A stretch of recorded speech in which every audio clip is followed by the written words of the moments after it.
How Russia responds to Israel's attacks on Iranian targets inside Syria could make all the difference as to whether the region boils over into full-scale war or continues to simmer at its current, already dangerous, level.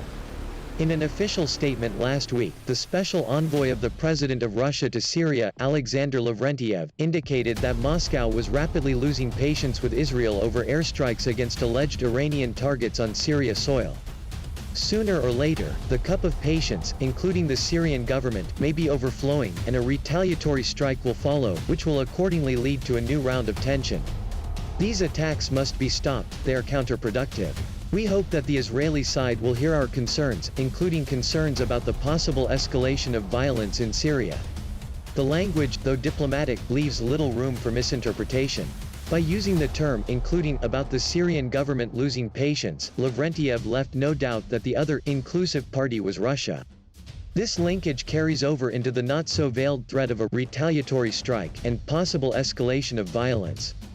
In short, Lavrentiev's warning was as blunt a threat against Israel that could be made short of stating the obvious: if Israel continues to bomb Syria, Russia will have no choice but to shoot down their planes. From the moment Russia dispatched its armed forces to Syria in September 2015 to prevent the collapse of the Syrian government of President Bashar Assad at the hands of US-backed Islamist terrorists, it has found itself at the nexus of competing geopolitical games. One of the main issues confronting Russia was avoiding conflict in its airspace between its air force and the anti-Islamic State coalition headed up by the United States.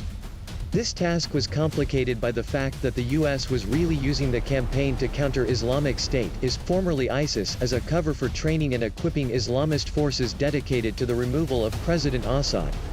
The US also sought to leverage its influence with Syrian Kurds to create an autonomous region in northeast Syria that operated outside the control of Damascus. Iran is likewise deeply ensconced in Syria. Like Russia, Iran's involvement came at the explicit invitation of the Syrian government.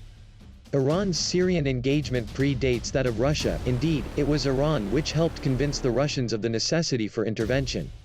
As such, Russia and Iran have had common purpose when it comes to stabilizing the security situation inside Syria.